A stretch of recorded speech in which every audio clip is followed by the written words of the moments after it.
orang dahulu bisa menjaga dan mempraktekkan Quran itu untuk menampilkan kebaikan dirinya, orang sekarang jauh dari petunjuk Quran dan hadis. Ini bagian pertama.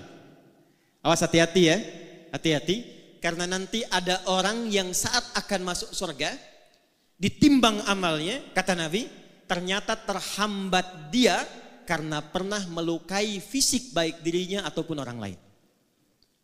Yuk kita lihat, cek hadis Muslim. Riwayat sahabat Abu Hurairah radhiyallahu taala anhu. Saya agak cepat.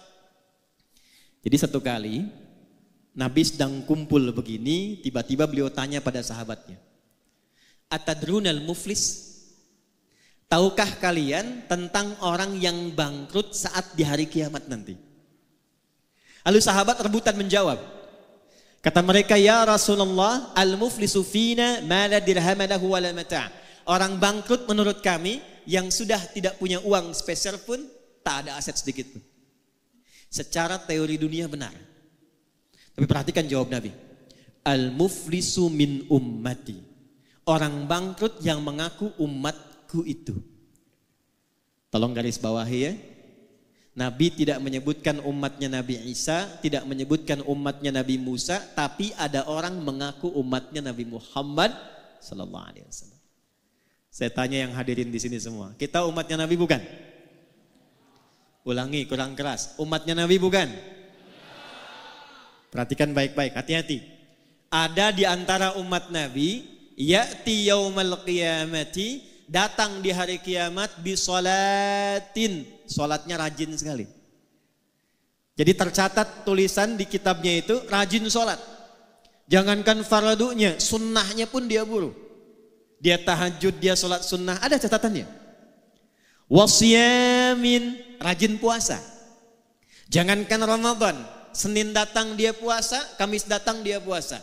Dia tak tunggu Senin Kamis, dia lakukan puasa dahulu. Wazakatin, rajin zakat. Fokus.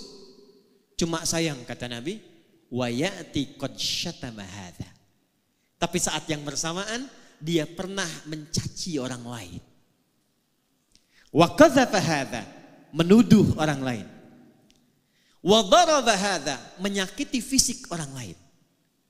Puncaknya, awas hati-hati, wasafaka dama hadza, bahkan ada yang menumpahkan darah menyebut nama Allah di dalamnya. Allahu Akbar, tembak orang lain. Allahu Akbar, bunuh orang. Allahu Akbar, bom orang lain. Hati-hati, kalau Nabi pernah sampaikan berarti potensi terjadinya itu mungkin terjadi. Maaf, mudah-mudahan tidak terjadi di Medan dan di tempat lainnya lagi. Apa yang ngamin? Jadi waktu terjadi bom di Jalan Tamrin, itu saya sedang di Lampung. Duar meledak. Lagi begini tadi. Tiba-tiba jamaah angkat tangan bertanya, "Ustaz, apakah bom di Jalan Tamrin itu termasuk jihad fisabilillah?"